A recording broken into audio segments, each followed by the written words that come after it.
Hey y'all, welcome to today's episode on the Playmaker podcast. I have got a sweet friend with me today. This is Katie Humphress. Hello. She is the founder of Lane of Roses, if you're familiar with that ministry on the University of Kentucky's campus. And she's got some new fun business pivoting things that she's been up to.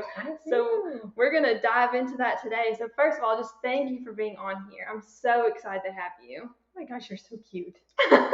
You are so darling. And first of all, it's hilarious because I thought it was like a podcast. So I'm like, I just worked out. But I put on a cardigan, so you don't know. Like, it's hilarious. So anyhow. I love it. Hey, we're all about being playmakers, and I'm all about health. So getting active in your fitness is very important. I love it. So why don't you just dive in and tell us a little bit about your story? Like, Sure. Who are you? What do you do? Yeah. And why does it matter?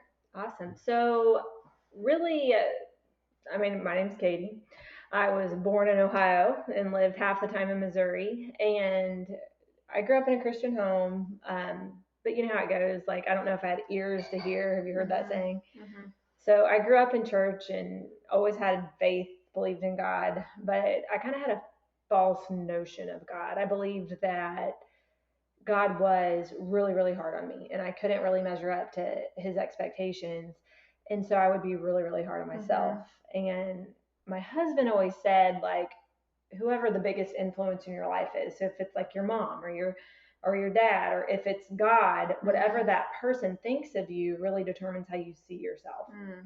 So I just saw myself as never measuring up because I would hear something in church or I would read something in the Bible that was totally out of context and just go with it. And I'm like, I can crush this and turn it into a rule. And it kind of worked when I was younger, but then when I got to my senior year of high school, I had an awesome first part of senior year of high school. I loved it. And then my parents moved. February of my senior year. You're kidding. No, isn't that funny? I cannot imagine that. It was weird. It was definitely weird. And I thought, but I was always someone that was like, if you're just harder on yourself and you work harder and you change your attitude and you discipline yourself, you'll be fine. Yeah. So I disciplined myself to act like it wasn't a big deal. And I was like, no, only like, this is hard. I do hard things. Right. Like, so stupid. So I did it and it was hard. Mm-hmm. And all of a sudden, all of the pressure I was putting myself, it just didn't work. Mm-hmm. And I felt like my try button was broken. I always had this really strong, have you ever like done race cars, like the little go-karts, and they have like the zoom power button. Yeah. Like in the past, I would like press that button and like zoom off and like no matter what, and it just was broken. Yeah. Like I couldn't do it. And really had about 5 years there where it was just like, I was toxic. I had toxic relationships. And I felt like because I could never measure up to God's standards, why try? Right. Because like I obviously had tried, it wasn't working. Mm-hmm. So at 23, threw my hands in the air, said, God, following you might be boring, but it's got to be better than this. Yeah. And it was in that surrender, and it wasn't like there was like a lightning bolt from the sky, but in that surrender, I ended up meeting some new people, and God brought some new people into my life. And something I learned is I was like, well, everybody thinks this way or everybody's doing this. Well, that's because everybody in my circle was doing a certain thing. I didn't know how big the world was. Yeah. So I ended up meeting my husband.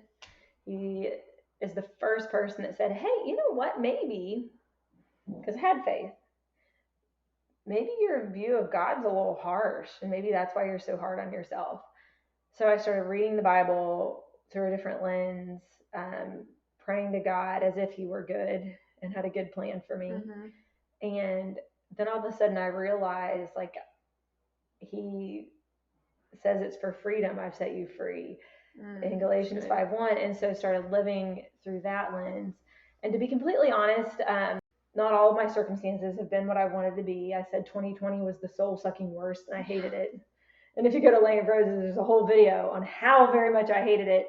And I've definitely made some huge mistakes, believed some fake things about the Bible. Mm-hmm. Like, sometimes like this is a journey. And I sometimes believe it's a journey for everybody else, but I can secretly still press that button and like self effort my way through, and it just doesn't work. So I find myself realizing the older I get, it's not just like one surrender when you're 23, it's like a daily surrender. And no matter how hard I try to cheat the system, that's the way it is. It's a daily surrender. It's a daily looking to God, like, who are you? I can't, you can. And so I'll never outgrow that. And that's where I am in this phase of life. That's so good because I relate so much to that. I like to be in control. I'm so extroverted. I'm a 7 on the enneagram. If you know much, are you a 7? I hated 2020. I struggled so much. The level I hated 2020, and I'm still like, there's like an aftermath from it. I was really weird after. Were you weird? Like, I'm still like not myself, really. I have a fantastic therapist that we've worked through that a lot, but it was like big, loud, bubbly Maggie didn't want to get out of bed, and like I didn't know what to do without people like in my bubble all the time. I really struggled.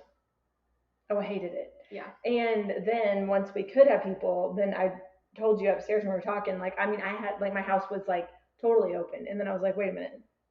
So learning the daily surrender, and sometimes have you done the Myers-Briggs thing? Yes, but I don't know what mine is. It's been so long.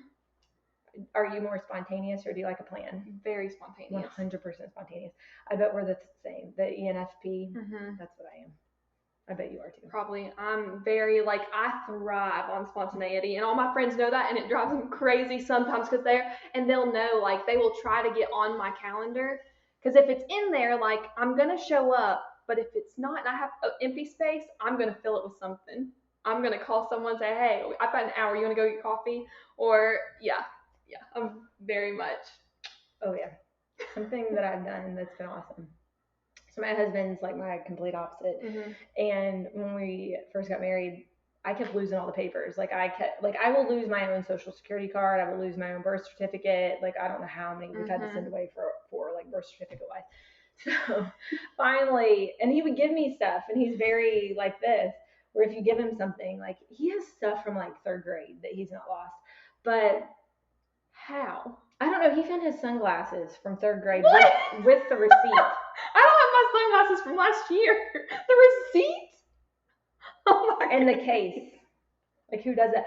So, but we wrote down, like, finally I was like, listen, if you give me something, I will lose it. So if you hand it to me, like, we have like a little thing, we wrote it down. If you hand Katie something, it is on you. Yeah. So now I'm not allowed to have important papers. Yeah. That's hilarious. Yeah, I'm the same way. I'm very everywhere.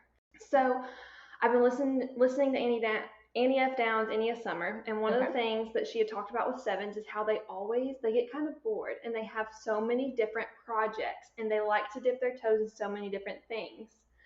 Is that you? Do you do that? So I'm a painter. And do you see that blank canvas? It wasn't blank. So basically, I had my sister-in-law. That's who I was talking to when you came here. She's one of my best friends.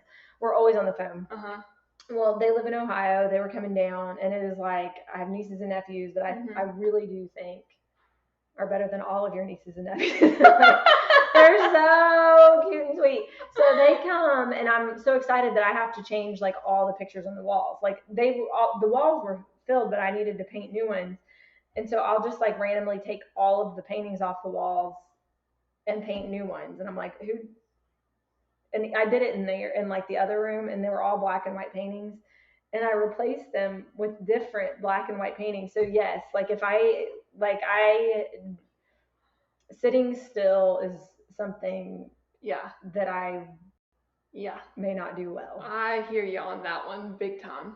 Yeah. So because clearly you're an amazing artist, when did this come about? Like, when did you realize that you, first of all, were good at it, and then when did you realize you were passionate about it? It's so funny. I think I still, like, you always wonder, because you know, you hear like American Idol auditions, and you're like, oh my gosh, is that me?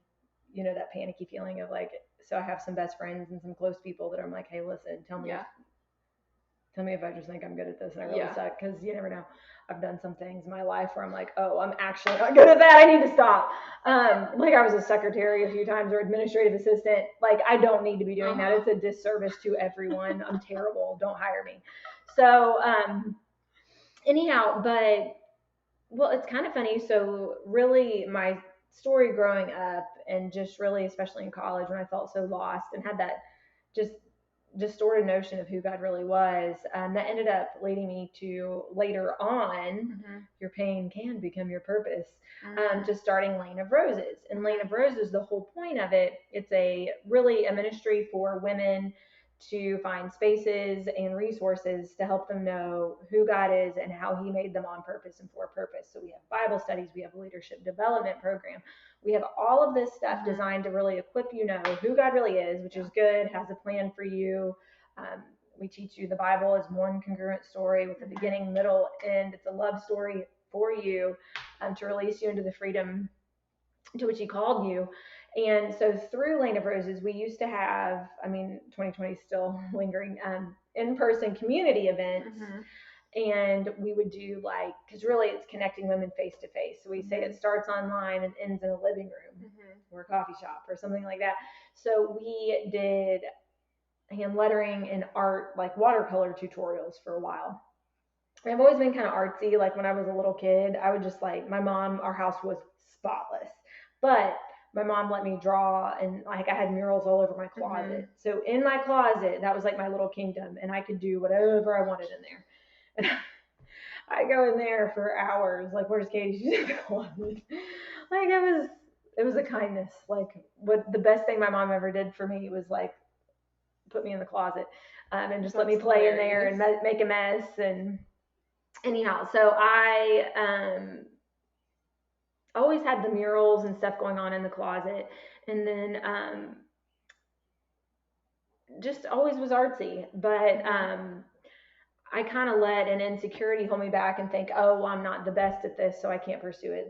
This is so disgusting, and to hear it now, but I took an art class in college, and really there were two reasons where I knew that I couldn't major in art. My roommate was majoring in art, so clearly there can't be two people in the world that major in the same thing. I don't know where that came from. So it's because we as sevens, when we're in stress, we go to one, the perfectionist, and that inner critic is so stinking loud. So so we're bad ones. Kinda. Well, if we're unhealthy, but also it can make us be really good, because when we're stressed out, or not even just stressed out, but when we're in stress, we can get really, really productive and efficient and knock things out. But if we're not healthy, then yeah, we can be like the bad ones. We'll think on that. Well, that happened. Yeah. So then another That's why I'm no, I'm not that's normal, but I relate to that. Right. And then I got an A- in my art class. And you're like, clearly I suck and I need to quit. So I stopped, and so I really didn't do it. But when Lane of Roses needed an art teacher, when you start something, you're usually the janitor, the web designer. You're all of the jobs in the beginning, because in the beginning, if you founded it, it's yeah. So you kind of do all the jobs. And so I was like, well, I've always been artsy, I'll teach these. And then the more community events we had, I thought, I should probably take an art class if I'm going to teach art classes.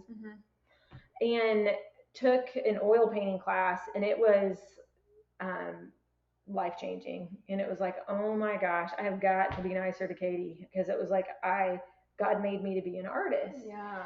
And it was so freeing, because the 3 hours went by in 3 minutes. So it was really through that. And then so it's ironic that God called someone that couldn't even turn on a computer to start an online ministry. So God can work through us in incredible ways, and he can work through you in incredible ways.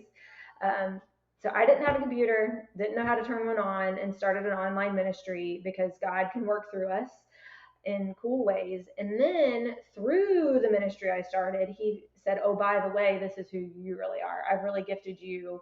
In Romans 12:6, it says, I've given you different gifts for doing certain things well. And I found my certain thing through Lane of Roses. Wow. And so now I'm on the board of Lane of Roses. I love volunteering. And then I do art as well, and have a studio downtown. I love that. So. Now, were you in a sorority in college? Yeah, but not really that long. But I was an Alpha Zeta Delta at Ohio State.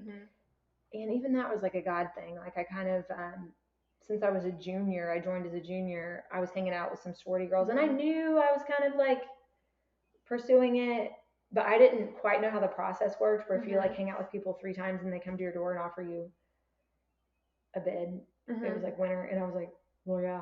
So it was winter. Yeah, it was in the winter, and I'm like, of course, yeah, sure, let's do this. So I did, and it was ironic again, because God sometimes just opens doors and then uses them later. Because then I started going on Lane of Roses. That's where our name came from, Rose Lane at the University of Kentucky, where all the sororities are. And I would go talk to the sororities and say, hey, relationship with God changed my life. If you're interested, give me a call. And that's really how Lane of Roses started too. Yeah. Now, why'd you pick that demographic of people? Because that was when I was in my early 30s when I started Lane of Roses, but really I was 24. So I always hated campus ministries in college because I felt judged. I'm going to give you a tip, because I was judgmental. Just because you're judging people you perceive as judgy, that makes you also judgy. That's a tip that I learned for myself. So I was very judgmental. And then when I was 24, I joined a campus ministry, and we would go speak at Rose Lane. And it was I was just right out of that hot mess downward spiral, and then realized like that's really where I met God. So I wanted to go back to where my pain was. Right. And my husband was on staff at a campus ministry at the time, and so we did it together. And so then that's how Lane of Roses, it really was where it came from. And now it's flourishing, and that's actually how we met. Because let's just flash back to my college career. I wanted to be an ambassador for Lane of Roses because I heard about their mission. I was like, this is incredible. I'm on board. And then Katie came and spoke to Kaio, and I was in there like as one of the older girls. Well, I guess I was a sophomore at that time, and older girls talking to the freshmen and let them know what it was and that I was a believer, and I'd love to get to have coffee with them and talk about the gospel or any questions they had. And I sat down with Katie, and I would like burst into tears. I was like, I don't know if I can do this. Because I had said yes to that. I was also the chaplain in my sorority. I was teaching a Sunday school class for church. I was a manager for the basketball team at UK, which was already a full-time job, plus just regular school and family and life. And I was like, I just don't know. And this was the first time I had met her, and she sat down and was like, listen, you want to tell them what you told me? Well, it was just funny. I remember I remember 2 things. Selfishly, I was like, I hope she quit something else and sticks with me. I didn't tell you that. I don't know if I told you that, but like that. I was like, she's dynamic. I hope she quit something. But you can't say I hope you quit something and do my thing. That's not very fair. So, my husband had drawn this diagram for me a long time ago. So, and it's just been helpful. I'll draw it for people. And full disclosure, I'm doing this again after 2020 myself, because I find myself kind of unbalanced. But if you get a map, just Google it, the River Jordan goes through the Sea of Galilee. So there's a river, it goes through the Sea of Galilee, and then it keeps going out the other side and ends in the Dead Sea. So the Sea of Galilee is like teeming with life and fish, and it's beautiful and it's lush. And if you Google it, you're like, oh my gosh, I want to go on a vacation there. And then if you've ever seen the Dead Sea, it's like there's one way in, there's no out. So it's dead, and it's so salty. It's the one that you see people like floating on. Right. So Anthony, my husband, had described this, and it's even just like a common analogy on the internet. Of course, be careful where you look for stuff. I don't know, but and it was like if you're one directional, whether you're only like giving out, like, oh, I'm going to help everybody, I'm going to help everybody. Well, eventually you're dead. But if you're only like, I want to receive love, I just like, some people are like, I'm not getting fed, feed me. Well, then you're also dead. Like if you're one directional, so it's like receiving love and giving love, that leaves you like the Sea of Galilee. And so in the past, I've just written, like I've really drawn like a line, a circle, and a line, and like have one side is like love in and love out. And a lot of times I'll find myself either giving, which ends up being selfish because I'm miserable and I think I am God. Well, I think I'm God. I don't need to receive love because I will just play God here, or I don't need to give love. Sometimes I've gone through like hard seasons and come out a little selfish because I'm in so much pain that all I can think about is like, so it's just a helpful thing when you write. So I had you just write down like, what are you giving out? And you mentioned everything, the 9 million things. And I was secretly hoping you would cross off something else, but that's okay. But then you think of the ways that you're getting poured into. So, so that it's just helpful. Yeah. So it was really helpful for me. Yeah. Because it also showed me, because at that point in my life, I was using serving as an idol almost. Like I was trying to redeem myself for just like dirt by serving and serving and serving, when really I was serving from like my bucket wasn't just empty. My bucket had holes in it. Like there was nothing left to be pouring out. And so then not only was I not giving I was giving too much, but I wasn't giving my best self to anyone because I wasn't full to begin with. And you can't pour from an empty tank, from an empty bucket. You just can't. Well, you get some sludge down in there. But yeah. I've done the same thing. I've told you, like, this is something like we're all in process. It's, what do they say? It's like progress, not perfection. I don't like that. Like I want perfection. But what I'm learning is I am Katie Humphress and I make mistakes. And that's okay because I'm not God, but I believe in a perfect God who has good plans, who can redeem me. I cannot redeem myself. I can't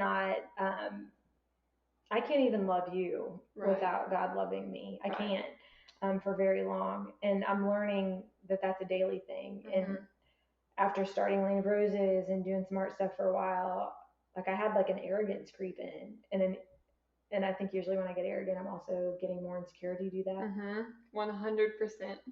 And so I'm like both arrogant and insecure, and I find myself in that weird spot where I'm like, after 2020, find myself again needing to throw my hands in the air and say, God, I feel empty following you. I might not have it figured out, but it's got to be better than this. And so it's not just one surrender. I wish it were. And then you're like, oh, I've arrived. Right. Yeah, that arrival just isn't going to come on this side of heaven. So you have pivoted into focusing more on your artwork, and that has become a full-time business for you, right? I mean, it's just so funny. Yes and no. So I have a couple kids at home, and so it's summer. So I'm trying to not put my identity in it. And so I'm trying to do this a little differently. When I started Lane of Roses and passed it off to Rebecca, who is awesome, and she's the executive director now. It's just a wonderful, beloved friend of mine. And all the girls on staff, they do amazing.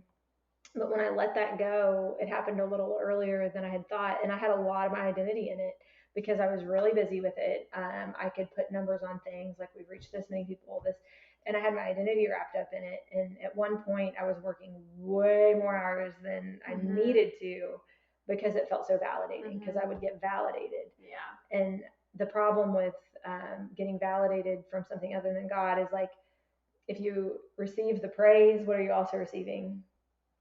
The criticism. And so it's like both of them like end up heaping up on, and then you don't know who you are anymore. So with art, I'm trying to do it a little differently, where I have a studio at Artist Attic downtown, and the requirement is like you have to be in the studio 10 hours a week. I can do that. Sort of. I don't know if I would. So I'm trying to do it a little differently, but and even the name of my website's Light Source Gallery, because my art teacher, Molly, always said, where's the light source? Where's the light source? Where's the light source? And she'd always say, art is spiritual, art is spiritual, art is spiritual. And it's like, once you get those two things in your mind, like, where's the light source? And you think of that in spiritual terms, like, where is it in my life? Like, if you don't look to the light source, it's like a lamp. It's not going to put off any light until you plug it in the wall.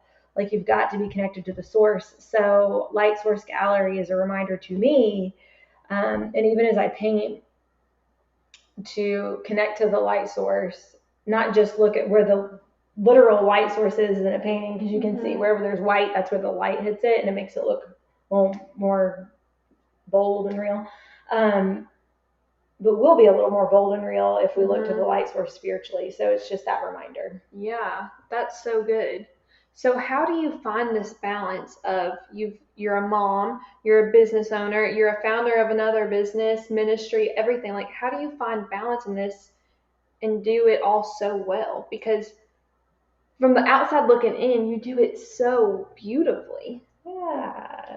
Don't ever compare your insides to someone else's outsides, which is something that I do. I think we all have struggles. I've had to learn a lot about, I'm still learning a lot about humility. And that like I confuse humility and humiliation. I feel like if I feel humiliated, that's somehow like having a posture of humility, and that's not.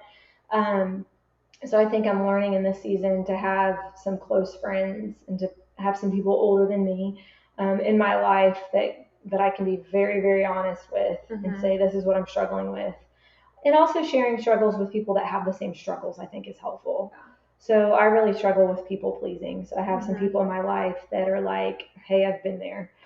This is some stuff that helps me. So like definitely have people in your life who are going through similar things as you, and just have that real safe place. Like I have some friends coming over tonight, and I don't know what started this. We call ourselves like the band. I don't know how that. Fun. But no, it's not musical. But we get together and like my husband and the guys go off and the girls and I go off, and like we're pretty brutally honest, but we also like it's a really safe space. And we've also admitted like we're all human, like right. But so stuff like that's really helpful, and to have someone like know the gross parts of you and to get them out into the light. Because you know, was it 1 John 1:4 that says God is light and in him there's no darkness at all. So if you have those secrets and stuff, like which I still do because I make mistakes and I want to hide them, I get them into the light with some safe people. Because the truth is I did an art contest, Paint the Town, last weekend, and something devastating happened. No one threw a parade that I participated in. I mean, I find that very wrong. And then also I didn't win anything and my painting didn't sell. And for someone that's like, oh, you know, you put your identity in who God thinks you are, not in, you know, who others think you are. I was so embarrassed. And just admitting like, oh my gosh, I'm really embarrassed is helpful and a step, because I wanted to, you're a 7. We like only happiness. Yeah, we hate pain. And so that pain of like, oh, I'm not good enough, like we want to like suppress it. Like 7s literally suppress everything. And it's a fear of pain, of being trapped and not enough, that I'm like, I gotta quit. I'm like the person on American Idol. Oh my gosh, I'm the worst. I am terrible. And then I'm like, wait a minute.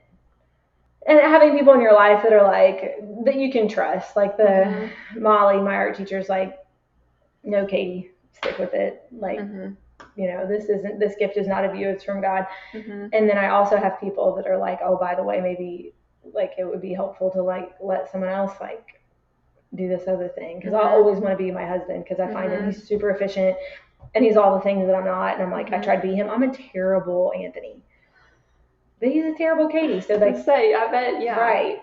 So that's the secret. Don't balance. I don't know. Like I just think you got to fix your eyes on Jesus, the author and perfecter of your faith, and humble yourself and get accountability with safe people. And if you don't have safe people right now, yours and the generations following you are the loneliest generations in the history of mankind. Absolutely. After 2020, who hasn't experienced loneliness? I hated it. But there's no shame. Shame is I am something bad. Guilt is I did something bad. There is no shame in feeling alone. And Lane of Roses is a really great place. Or reach out to Maggie, and find that community, and just say, hey, I don't have community right now. We have all been there. I've been in seasons where I was like, especially that toxic season, I was like, man, I don't have a friend in the world. Nobody cares. You know what I mean? Yeah. And just get real community of people that are encouraging you to know who God really is and who you really are. Right. And that's part of the unity in the body, and we're called to be in community. Like even I studied Paul's letters this past year, And every single time Paul traveled, which he did a lot, he never went by himself. He always had at least one person with him. Why? Because yes, he was going to receive praise from some people, but he was also like on the other end, like you said, there's the criticism that comes too. And if you don't have that foundational like group of people who do have your back, that are safe, but that also can tell you the truth and let you know like when you need to like get it together and just how to pivot in a loving way, then it's gonna feel empty because we were created to have that and be in that. And God's in that. Like God uses other people. And so sometimes it's like people are God with skin on sometimes, So if you want to be with God, sometimes you can be with his people. And yeah, and that's true. It's like I can't handle praise. I can't handle insults. They both like go to my head one way or the other, but God can. So that just I can't, he can, and that reminder is so much easier to happen in community because with people that are like, oh, me too, and not like, making you feel worse. Like unless you like, there's conviction, maybe, hey, there's something better for you, but condemnation's not of God. Right. Like if somebody's condemning you and like making you wonder why you were ever born, that's not of God. But anyhow, but getting a group of people that'll say, hey, like there's more for you and God has more for you, like that is exciting. Yeah. So what's going on with Land of Roses right now? Like with the school year going to be starting soon, how can people get plugged in? Oh, you are going to love Lane of Roses. So if you go to laneofroses.com, there are a million ways to get involved, but we have Bible studies all over the world. So it's what started on Rose Lane with sorority women is now a global ministry. People really of all ages, mainly 18 to 34, to generalize. And we have Bible studies, we have leadership development, and we have a really cool care program that I think is especially important to highlight after the loneliness of 2020. Yeah, and you mentioned the year we don't speak of. The therapist. Yeah, I mean, it's like like, it's so important. So we have affordable counseling that is available. We can even have all sorts of different programs. We can even help you get connected in your community to like a local meeting of believers. So literally there's Kelsey on staff that will find out where you're from and plug you in where you are so that you can get face to face with some people. So go to laneofroses.com /community and you can get plugged in so many different ways, and we'd love to have you. That's amazing. Is it not crazy that this is literally global? Like, how does that make you feel inside? Well, do you do this? Like, is this a sudden thing? Like, I shut down when something's really, really awesome. Like, I can't think about it. Like, it's too overwhelming. I can't believe it because I couldn't even start a computer. I had like my husband's, like, I borrowed his like suitcase giant Toshiba to start Land of Roses. And like, I have a memory of me doing that now. Yes. I'm trying to think of like something I've done that's been so incredible that God gets all the credit. Cause like, I mean, I'm just like shocked. And I stopped in the office today. There's like a whole huge staff team. The office is packed and I'm like, I just can't believe it. Yeah. So it was very weird. Isn't that crazy that the desire and this dream in your heart that you were obedient to has just exploded like that? It's just crazy. I think it is truly, I just can't believe it. God gets the glory on that one. And it is fun. And it's neat to see it when it like, because sometimes you hear like the numbers and it's all over the world, but when you meet people and to hear about like something that you remember from Land of Roses, like that's what is profound to me is, and they talk a lot on staff about the one. So it's like we try to always keep the one in mind, which is you, which is you, which is you. And so to take like, and we even have a person on staff, and this is what makes me so proud, anybody that reaches out to us, every follower we have is a person.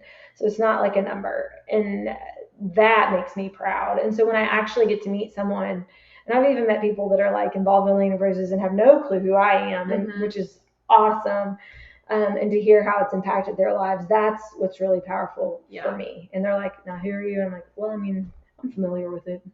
So, but that is like meeting the one is what's always exciting to me. That's amazing. So what's next for you? Honestly, just kind of taking it like a moment by moment kind of thing.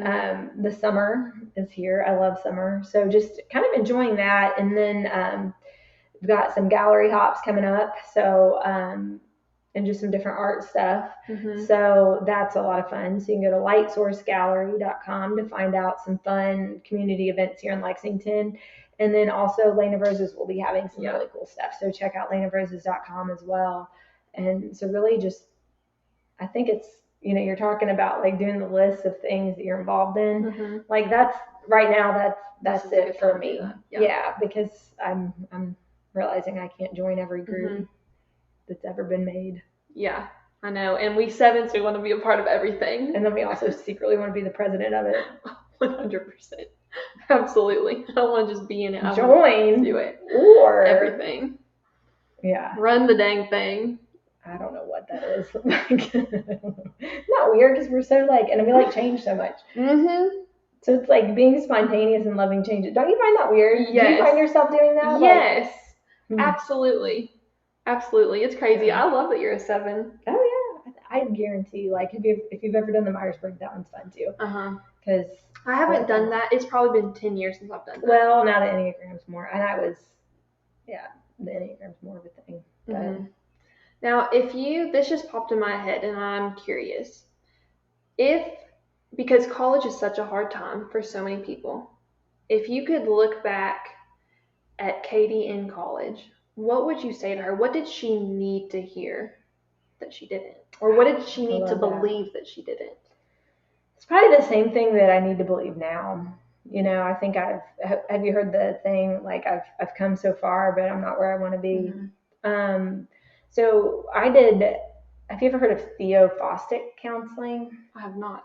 It's really cool. So it's where with a counselor, and definitely go to Lane of Roses if you need one, because they have a really cool vetting system to find out someone that would be positive, because there's some negative experiences out there. But alongside a trusted counselor, I went and she had me relive the memory that gave me the most shame in college.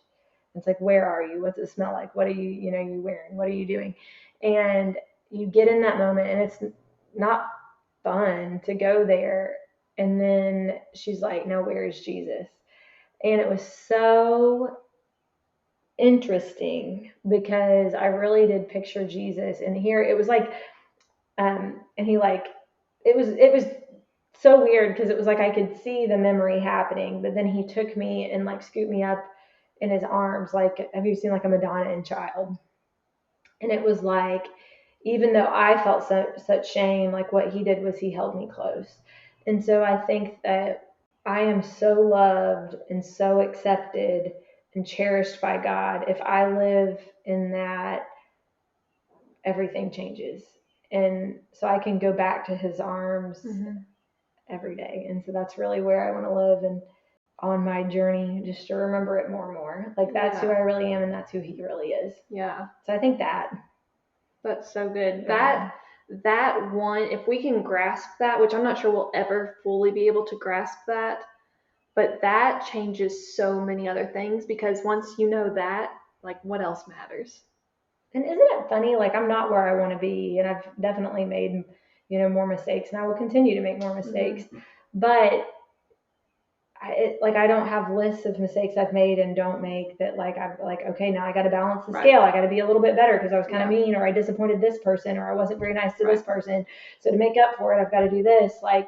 That's just such an exhausting way to live, and it can be such a habit. It's easy to return to that, but that memory of in that kind of counseling moment of where would Jesus be in that moment? It's really interesting. I've thought of that since. Where is Jesus when I made this mistake? And while he doesn't delight maybe in the mistakes, he delights in us. Does that make sense? Yes. Yes, that's so good. That's encouraging. Yeah. Well, tell us how you're being a playmaker in this season of your life right now. How are you being a playmaker? And then I want to go. Okay, let me tell you. So y'all have followed my weight loss journey. So there's that. Well, I've really started honing in on my fitness journey. And so physically, that's what I'm doing, is focusing more on fitness. Another thing is I've been studying the Enneagram a lot more, which is why I keep bringing it up. You're good at it, because some of it I've not understood. And I'm oh, I learned a lot today. Well, it's helped so much in understanding people in my family, in my like inner circle, but also understanding some people that aren't in my inner circle, but I'm just like, why do you do the things you do? And it helps me understand where those motivations are, but it's changed how I pray for them too. Huh. Big time, because I can, once I understand, now it's not me typing them, like if we're talking about that, it's because they have told me what they are. Because that's one of the enneagram rules, you're not supposed to type anyone because it's based on motivation, not actions. But it's helped me understand like what is the actual true fear in them that is causing them to do the things they are, and it's changed communication with relationships. That's been awesome. That's really cool. That's my big thing. Are you going to try to do like the coaching stuff? I've looked into it a lot. A lot. And so I'm a health coach. And so with some of my clients, like 7, our deadly sin is gluttony. So you take that with food, like hello, but also, and it's not just food, it's with people and time, projects. I want to do everything, like not just a little bit, like a lot of it, And so, yes. So that's where but I can see other people that I'm coaching understand. And again, it's getting to the root that therapy has helped me with as well. That's another way I'm being a playmaker, is I'm a big advocate for therapy.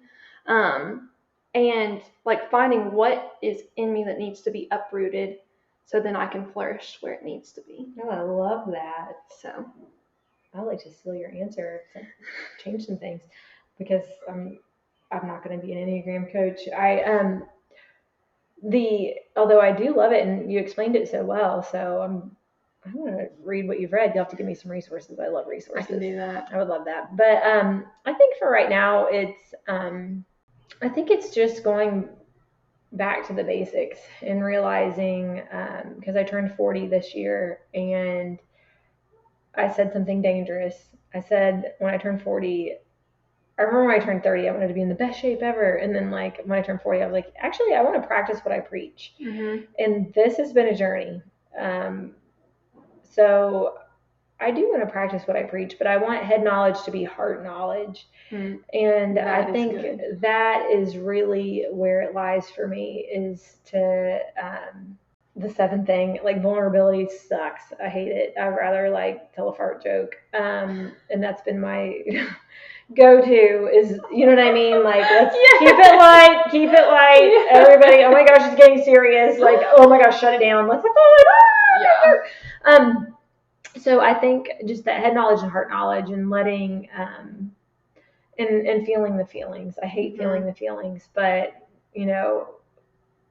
my husband, he's not like real big on feelings either. So like, we even have like this stupid little, like, it is hilarious. It's like a feelings wheel, and it's a joke, and we were like, oh, so stupid, but like secretly we kind of like use it. It's like, how you feeling? You're like, actually, I'm kind of feeling like it was like after that art thing, I felt embarrassed. And so it's like, you know what? Like, instead of like covering it up and like getting loud or throwing a party or, you know what I mean?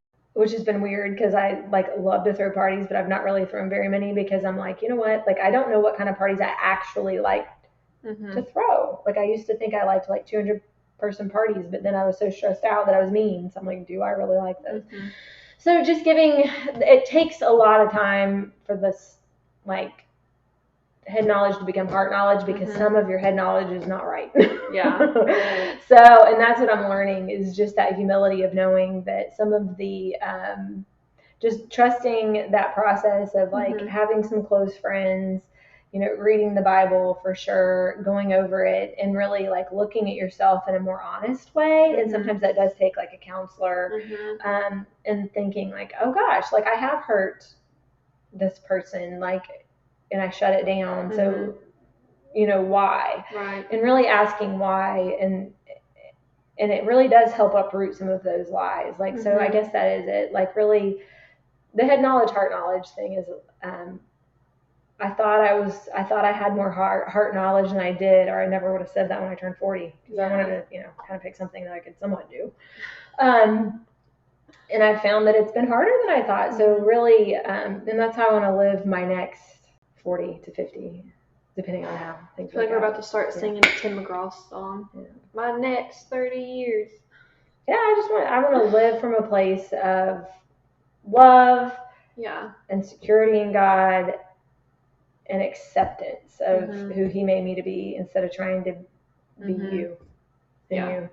I think you're all great. I think I suck, but you're wonderful. You know what I mean? Like, so just that live from a place of acceptance and love. Yeah. No, that's so good. Well, did we miss anything? Is there anything else about you, your story? No, you are awesome. I just really appreciate you doing this, and I just love it when people just use the gifts that God's given them, and I think you're doing it really well. Thank you for saying that. I appreciate it. All right, well, reach out, get connected. Definitely reach out to Maggie if you have questions, because there's no reason to live this life alone or only online. Now, where can we find you on social media? Well, I am at Katie Humphress, Humphres, but I got to be honest, I hate social media myself because it brings out every insecurity I have. I compare my insides to your outsides.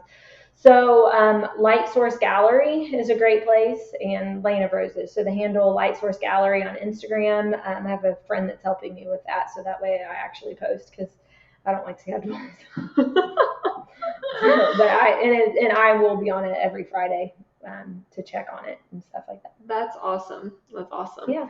Well, y'all, thank you for listening. Remember, the goal is not to be perfect, but it is to be better. So go do something today to help get yourself 1% better. We'll see you next time.